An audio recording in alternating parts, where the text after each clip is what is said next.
Muchísimas gracias a Rodrigo por toda la información. Y bueno, escuchábamos a la presidenta electa, don Randall. Buenas tardes, pero ella también conversó con nosotros aquí en Noticias Repretel, específicamente con usted esta mañana. Así es, Melissa, muy buenas tardes a usted, por supuesto, y a toda nuestra audiencia, porque hoy muy temprano, cerca de las 7 de la mañana, la presidenta electa de la República nos visitó aquí en Noticias Repretel, que le habíamos solicitado una entrevista donde dijo cosas a mi gusto y creo que a gusto de ustedes, porque se ha viralizado parte de esa entrevista y muchos medios de comunicación han hecho eco de algunas declaraciones que a nosotros por lo menos nos impactaron respecto a la parte noticiosa, lo noticioso que se vuelve cada una de las declaraciones de doña Laura Fernández, la presidenta número 50 en nuestro país. De hecho, iniciemos con una parte de sus declaraciones. Le pregunté esta mañana cuántos de sus contendientes electorales la habían felicitado y la respuesta es reveladora. Presidenta, ayer me llamó la atención a mí que cuando empezamos a ver el orden lógico de discursos aceptando la derrota, que digamos por la diferencia era muy rápido después de los resultados, me llamó la atención que las primeras candidaturas que lo hicieron no le enviaron directamente un mensaje de felicitación en el discurso. Y yo dije, bueno, es en el discurso porque realmente no sabemos si alguno la llamó, si alguno le mandó un mensaje. ¿Algún contendor electoral la llamó anoche a felicitarla? Me envió un mensaje de texto don Juan Carlos Hidalgo, a quien se lo agradezco, un mensaje sucinto, puntual. Yo se lo agradecí y se lo sigo agradeciendo. Me parece que fue un mensaje muy cordial, el cual yo valoro y aprecio. De los otros 19, de los otros 18, sin don Juan Carlos, ¿nadie más la felicitó? No, señor. ¿Puede decirme cómo interpreta eso? Que probablemente estaban muy cansados de la jornada electoral y bueno, nunca es tarde cuando la dicha es buena. Yo dije anoche en mi mensaje que mi mayor anhelo y mi mayor interés es trabajar por el pueblo de Costa Rica. Confío en Dios, en que los partidos políticos que son fuerzas opositoras van a bajar las banderas ya la campaña terminó. Ahora lo único que debe importarnos es hacer bien las cosas por Costa Rica. Creo que si algo nos muestra así, una fotografía clarísima de lo que le pasa a una asamblea legislativa obstruccionista que bloquea y bloquea por cálculo político y mezquindad, es que le sale el tiro por la culata.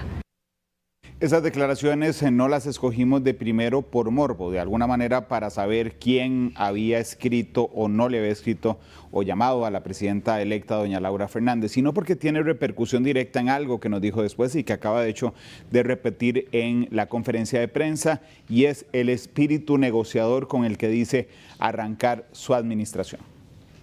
Y por otro lado, también el pueblo, que es sabio, me dio ese instrumento legislativo de 31 diputados, que si bien es cierto, no son suficientes para hacer cambios de 38 votos, como usted lo decía, sí es un número muy importante que nos permite conversar, dialogar, construir acuerdos, que estamos muy cerca de esos 38. Adicionalmente hay muchos cambios que se pueden realizar con 29 diputados, usted y yo lo sabemos, y eso también es muy positivo. Claro, tiene control del directorio si gusta, tiene control de las comisiones si gusta, sí, señor. Tiene control de las comisiones plenas.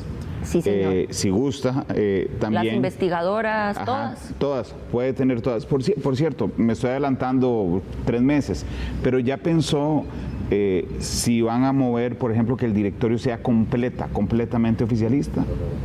Pues es algo que aún no he decidido.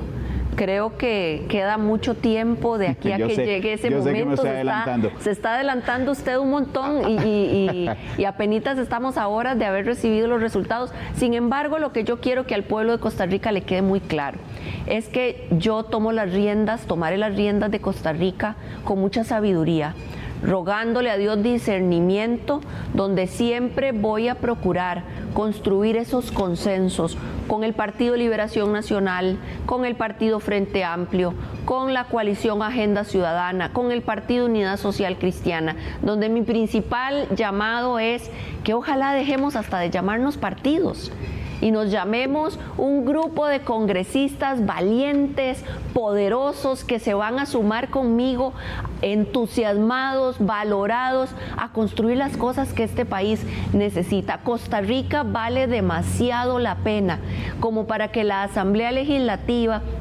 siga posponiendo la toma de decisiones. Este país necesita aprobar leyes vitales para que la gente viva mejor. Más de todo lo que le mencioné a la presidenta electa, de lo que puede hacer con 29 votos, también puede impulsar un referendo mancomunado, que eso ya casi lo vamos a conversar con nuestros analistas también. Pero bueno, la campaña electoral ha sido feroz desde el punto de vista político e incluso en algunas ocasiones desde el punto de vista personal. ¿Cuánto podrían pesar estas heridas entre el oficialismo y toda la oposición? Se lo pregunté esta mañana a la presidenta Fernández. Mire, acá vamos a servir al pueblo de Costa Rica y el pueblo de Costa Rica no tiene espacio para vanidades y no tiene espacio para rencillillas politiqueras ni para rasponazos de campaña. En mi caso personal, que viví una campaña dura, una campaña fuerte, y ustedes y los costarricenses lo saben, ya yo a esas heridas, mire, les hice así, ya me echaron callito, ya me sanaron y voy para adelante. No tiene Costa Rica tiempo que perder pensando en rencillas politiqueras, eso debe quedar atrás. Sobre todo porque su meta, confesa, es la fundación de la Tercera República. Ahora, le pregunto esta mañana, ¿qué es la Tercera República? Cuando ella menciona esto, está hablando de términos legales, constitucionales. Cuando se genera una primera, segunda o tercera o quinta república, por ejemplo, en el caso de Francia, hay que variar la constitución política, es la naturaleza de una nueva república a través de una Asamblea Nacional Constituyente. Le pregunté si era efectivamente una realidad o es retórica. Me contestó. Me refiero a que ya lo que vivió nuestro país en el 48, donde se consolidó un modelo de partidos bipartidistas, de únicamente dos fuerzas políticas tradicionales, el Partido Unidad Social Cristiana y el Partido Liberación, donde entre los dos manejaban hasta más de 50 curules en la Asamblea Legislativa, eso quedó ya en el pasado. Creo que el pueblo de Costa Rica fue claro en que el día de ayer despedimos a la Segunda República. ¿Por qué? Porque consolidamos una nueva forma de gobernar donde las personas llegamos a cargos públicos por méritos, no porque venimos de las familias políticas tradicionales de este país, donde las personas, una mujer como yo, puntarenense, hija completa de la clase media de este país, es más, yo venía ahora pensando, puchica, mis abuelos no fueron, yo creo que varios de mis abuelos no llegaron ni al 6º grado. Yo soy hija de campesinos, de gente que logró superarse con esfuerzo y méritos propios. Soy una orgullosísima hija del campo, esparzana. Por mis venas corre sangre puriscaleña y ramonense, Randall. Así que yo creo que esta Tercera República es un concepto de consolidar cambios. Nuestra democracia es madura, es sólida y es tan sólida que somos capaces de distinguir lo que ha salido muy bien y debemos de seguir cuidando y potenciando, pero también lo que ha salido muy mal. Algunos de ustedes consideran que no hubo una respuesta directa de la presidenta electa, es decir, que no queda claro si se trata de un ejercicio real, un objetivo real, que es de convocar una asamblea constituyente, o es un ejercicio retórico. En lo que sí fue clara la presidenta Fernández fue en ofrecerle un puesto igual al presidente actual de la República, don Rodrigo Chávez. Le pregunto si ya pensó qué le va a ofrecer, qué puesto le va a ofrecer al presidente Chávez. El mismo que dije desde campaña. Ministro de la Presidencia. Sí, señor, a mí me encantaría que don Rodrigo se sume al gabinete como ministro de la Presidencia. No es una conversación que haya tenido con él por razones obvias. Acabamos de terminar la campaña y no era propio conversar esos temas en campaña. Claro. Sin embargo, en cuanto tenga alguna reunión con él, que espero sea muy pronto, lo vamos a conversar. Yo espero que se quede conmigo en el gabinete porque es una persona que tiene un gran amor por el pueblo de Costa Rica, es un economista brillante y flaco favor le haría yo al país desperdiciando el talento de una persona como don Rodrigo Chávez Robles. En lo que también fue directa la presidenta Laura Fernández, la presidenta electa, es que pasa una cosa en medio de su gobierno. En 2028 se le vence el nombramiento a la Contralora General de la República, doña Marta Acosta. Le pregunté respecto a doña Marta, su posición, la posición de doña Laura sobre la Contralora, y después, debido a su respuesta, que ya vamos a ver, le pregunté también del fiscal general, en lo que no fue tan clara al principio, pero le repreguntamos para aclarar su posición. Pues a mí me parece, y no voy a ser hipócrita con usted ni con el pueblo de Costa Rica, a mí me parece que doña Marta ya cumplió su ciclo en la Contraloría General y que ojalá ella misma se hiciera a un lado del cargo. Desde ya, no, sí, no en el 28. Sí, señor, desde ya. Me parece que se le ha hecho demasiado daño al país. Es una funcionaria que está llamada a fiscalizar la hacienda pública y se le han colado en esa fiscalización la trocha, el otro, megacasos de corrupción. Así que a mí me parece que debería de tomar conciencia de esos resultados tan pobres que ha obtenido al frente de esa institución y hacerle un favor a Costa Rica y darle espacio a perfiles más frescos que puedan venir de una manera objetiva, responsable, a fiscalizar la hacienda pública, a ser rigurosa con el uso del dinero público, porque yo estoy 100% a favor de eso, pero sin bloquear el desarrollo de este país y sin creerse coadministrador de los temas nacionales. Presidenta, si yo titulo al mediodía que la presidente Fernández le pide a la Contralora General hacerse a un lado, estoy en lo correcto, eso es lo que estoy interpretando. Sí, señor. Agregamos a alguien más, le pregunto, ¿podría planteárselo al fiscal general, por ejemplo, usted? Bueno, yo creo que esa reflexión que yo he puesto sobre su mesa es válida para todos los funcionarios públicos. Yo creo que la gente debe siempre autoexaminarse, evaluarse. Es una pena que no hayan leyes que les obligue a rendir cuentas al pueblo de Costa Rica, pero si hay un funcionario público que no sirve, que no está generando resultados, que consume recursos públicos y que más bien su trabajo entorpece el desarrollo, yo creo que debería de hacerse un autoexamen y hacerse un lado. Tal vez a usted le parezca que su respuesta fue muy obvia, pero discúlpeme que se lo pregunte diferente. ¿Usted le pediría también al fiscal general directamente, igual que se lo acaba de pedir a doña Marta, que se haga a un lado? Bueno, los nombramientos del fiscal general no dependen del presidente de la República. Ni la Contraloría, pero usted se lo acaba de pedir. Yo no voy a ser tampoco hipócrita. He sido muy crítica del rol del fiscal general, quien ha instrumentalizado su cargo para fines políticos. No me cabe duda de que el fiscal general ha actuado no necesariamente en beneficio de los intereses de la mayoría del pueblo de Costa Rica, pero bueno, ya lo juzgará Dios, el pueblo de Costa Rica y ojalá también el Poder Judicial. ¿Hasta dónde alcanza la continuidad? El presidente Chávez, por supuesto, tiene su gabinete completo, bueno, casi completo, no tiene ministro de la presidencia ni ministra de la presidencia. Y entonces le pregunté a doña Laura si esta continuidad significa repetir el mismo gabinete. Sí, está usted en lo cierto, estoy pensando en eso. Yo soy una persona muy ejecutiva, muy de resultados, que no asumiré la silla presidencial para calentarla. Muy por el contrario, voy a asumir la silla presidencial para trabajar sin descanso en beneficio de este país y me pienso rodear de los mejores perfiles. En el gabinete hay personas muy valiosas a las cuales a mí me gustaría conservar.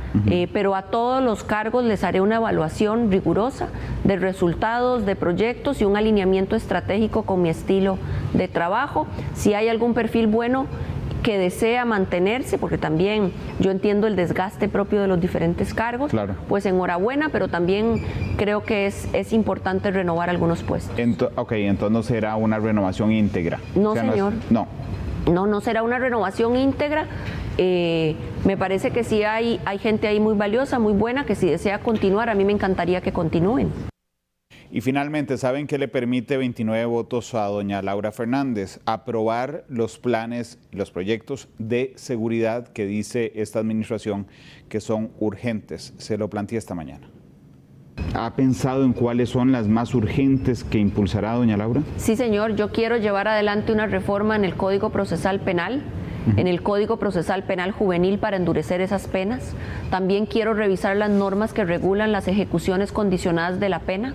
Eso para mí es muy importante. También creo que hay que aprobar una nueva ley de gestión del sistema penitenciario nacional, porque de momento intervienen demasiadas manos en eso y se nos convirtió en un sistema que le da más privilegios a los privados de libertad que a las víctimas y a las familias de las víctimas. Eso también hay que revisarlo. Randall, el crimen organizado y el narcotráfico ya no se comporta igual que antes y nuestro país tiene que aplicar una mano dura para recuperar la justicia en el país.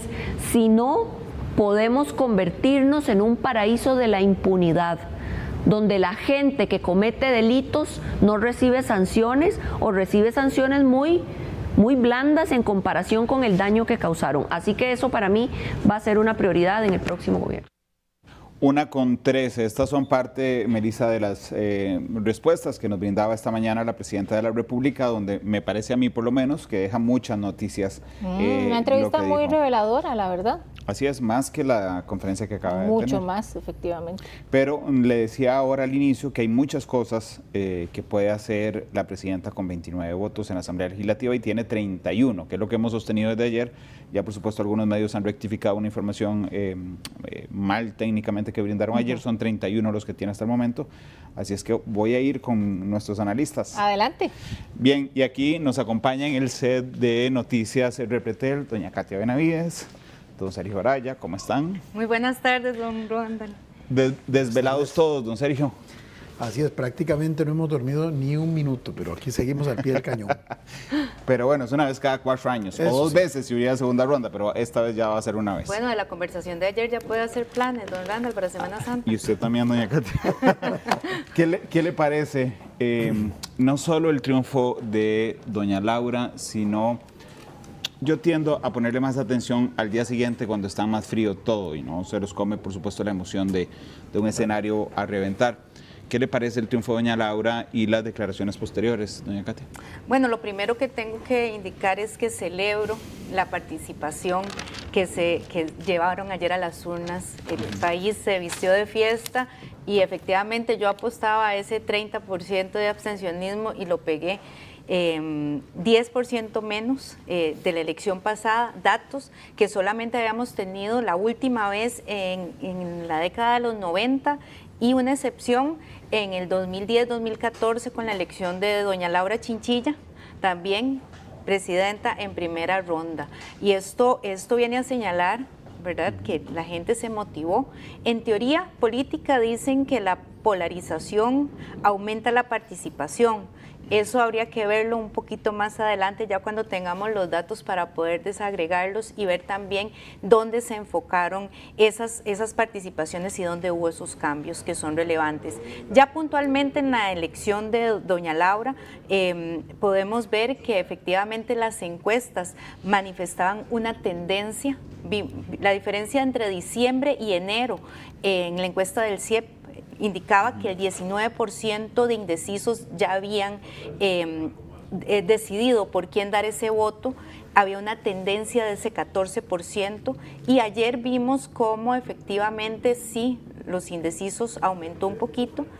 Nos sorprendió el porcentaje de don Álvaro Ramos, porque fue una tendencia más exponencial en relación a lo que venían marcando las encuestas, pero si nos vamos al caso de doña Claudia y de don Ariel, están dentro de los datos, dentro del margen de error que nos daba la encuesta del CIEP. Segunda mujer, que se llama Laura además, politóloga las dos, desde un punto de vista muy técnico, como ella lo propuso en campaña, ahora en la conferencia de prensa indicaba que no va a llegar a aprender, que entonces esto lo que nos va a demostrar es que la curva de aprendizaje va a ser menor, que yo la celebro para la construcción de la política pública. Vemos y esperamos que la agenda que presenten para el primer periodo de sesiones extraordinarias, que es a partir del 1 de mayo, en el caso de ella el 8, por asumir hasta el 8 de mayo, sea robusta en temas importantes que no se han podido avanzar por esta conformación que tiene de la Asamblea Legislativa, pero también voy a plantear desde hoy, don Randall, que si la curva de aprendizaje es baja, entonces lo que llamamos luna de miel también va a ser un poquito más corta. Bueno, habrá que ver si la oposición sí tiene esa curva de aprendizaje en la Asamblea Legislativa. Pero bueno, Sergio, me llamó la atención, ahora pidiéndote la opinión respecto al triunfo de doña Laura, que revisamos esta mañana los 20 cantones con menor índice de desarrollo social en nuestro país.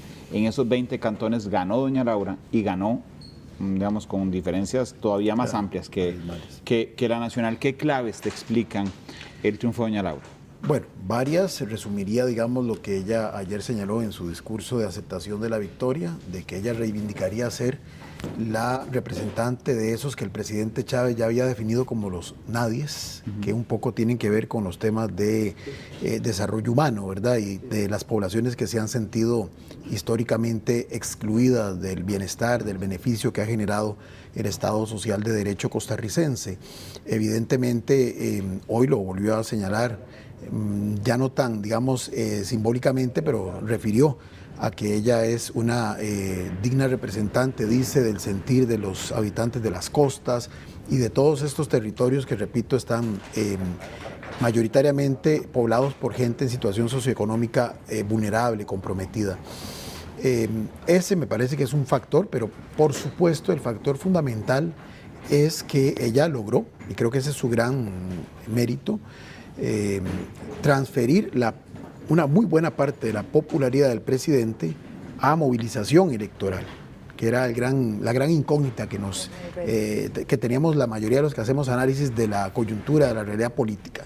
Porque el análisis comparado nos demuestra que eso es la excepción que confirma la regla. Lo usual es que no se da esa transferencia. Se dio en México recientemente y ahora lo estamos viendo acá en Costa Rica, pero lo usual no es eso. Entonces, creo que la campaña de doña Laura evidentemente se centró claramente en ese tema de expresarse como la clara continuidad del presidente, como una especie de prolongación de lo que es el presidente, solo que en versión, digamos, mujer, inclusive, y se lo reiteró usted, Randall, en la entrevista, pretendiendo incorporar al referente de este movimiento, como lo es el actual presidente, en su gabinete, y nada menos que una posición determinante, como es el del Ministerio de la Presidencia, que si bien en el esquema formal nuestro no es así concebido, en la práctica puede llegar a ser una suerte de jefe de gabinete, aunque es un régimen presidencialista, pero una suerte de primer ministro ad hoc. Entonces es muy interesante, no es cualquier puesto el que le estaría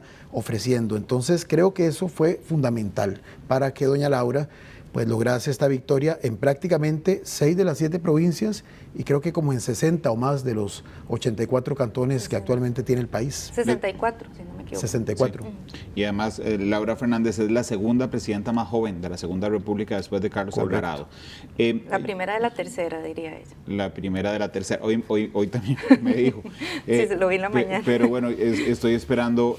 Realmente es una pregunta genuina. Quiero saber si es retórica o si hay un impulso, porque minutos antes le había dado declaraciones a Radio Monumental y le había dicho a Febe Cruz, la directora de Noticias Monumental, que digamos no descarta impulsar una Asamblea Nacional Constituyente, pero que no estaba en sus planes en ese momento. Katia, hay algo que me dijiste en la entrevista de ayer que a mí, lo confieso, me ha dado vuelta las últimas 24 horas.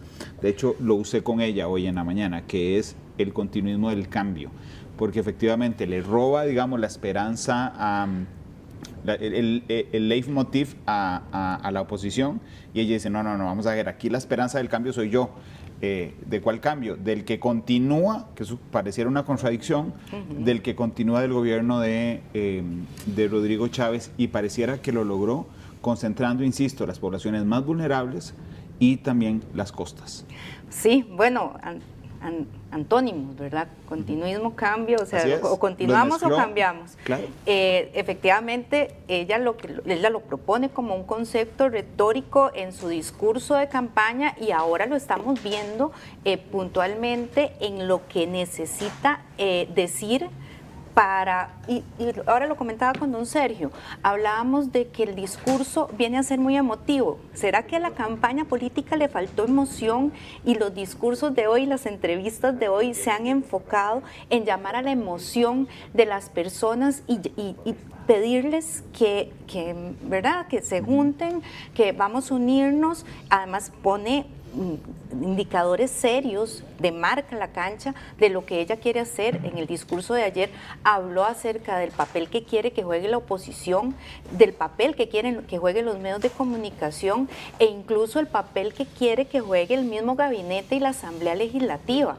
Ahorita don Sergio hablaba acerca de ese papel que puede jugar don Rodrigo Chávez en la conformación de la Asamblea, en la acción más bien de la Asamblea Legislativa, pero también vemos que puede ser una figura que le va a traer pros y contras. En realidad el presidente le puede dar ese sinónimo de continuidad, ¿verdad? Donde la transferencia del capital político, que lo vimos reflejado, ¿verdad? Como lo dijo don Sergio ahora, normalmente la transferencia de la popularidad no es automática, el reto era que fuese y que se diera en las urnas, y se dio. Pero también puede sumar el tema de la experiencia del conocimiento del aparato estatal y el mensaje de fuerza política que puede tener una figura como Rodrigo Chávez dentro del gabinete.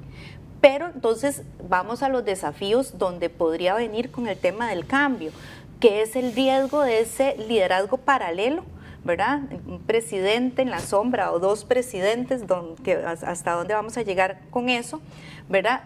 Puede darse un choque de estilos donde el perfil de ella es un poco más técnico y estructurado, el de don Rodrigo más confrontativo y personalista, y eso hay que tomarlo en cuenta. Hay un costo político externo que no podemos evitar. Ayer ella logra un poco más de 1.100.000 votos, pero tenemos por el otro lado casi también 1 millón de votos que no votaron por ella, y esto hay que sumarlo para poder para continuar con el cambio, ¿verdad? Volvemos a los conceptos y la responsabilidad compartida que pueden tener las dos figuras dentro de este análisis que estamos haciendo. Pero la gente lo cree, por más de 1 millón de personas lo creen, porque en primera instancia le dan la oportunidad hace 4 años a Rodrigo Chávez de hacer cambios sin mayoría legislativa, es decir, muy prudentes. Ahora dice la gente, bueno, no, démosle el chance a doña Laura y agreguémosle un elemento más, démosle una mayoría simple en el Congreso. ¿Ok? Vamos a ver pues qué pasará dentro de 4 años. Hoy en la mañana estaba conversando con Mario Quiroz, me lo advirtió don Mario, que con 29 votos podía hacerse un referéndum mancomunado, pero lo publicó esta mañana Delfino. Y efectivamente, un referéndum mancomunado es que la Asamblea Legislativa junto con el Poder Ejecutivo se pongan de acuerdo, impulsen un referendo, y ese referendo necesita solamente 29 votos para avanzar. Por supuesto que en referendo queda por fuera, por ejemplo, temas de derechos humanos, temas de impuestos, temas de presupuesto y temas de pensiones. Pero todos los demás están abiertos ahí al referéndum mancomunado. Sergio, ¿cómo lo ves vos? Sí, bueno, decía la señora presidenta electa que el tema de una Asamblea Nacional Constituyente no estaba en este momento en sus prioridades. Sin embargo, justamente ese podría ser perfectamente un tema a incluir en una convocatoria a un referéndum y que perfectamente trasladaría a la ciudadanía esa responsabilidad de definir finalmente si la gente quiere un referéndum. Obviamente ahí, con la experiencia, a propósito de la curva de aprendizaje, con la experiencia de los fallidos intentos de convocatoria a referéndum de esta administración, sería posiblemente muy precisa en qué temas quisiera someter a consideración del ciudadano y de la ciudadana. Pero ya el solo hecho de poder simbólicamente transmitir que existiría esa posibilidad es parte de lo que yo pienso es lo que quieren proyectar como esa continuidad del cambio. Porque es cierto lo que señalan, parece antagónico continuar cambiando, pero también hay que verlo en lógica de proceso. O sea, este es un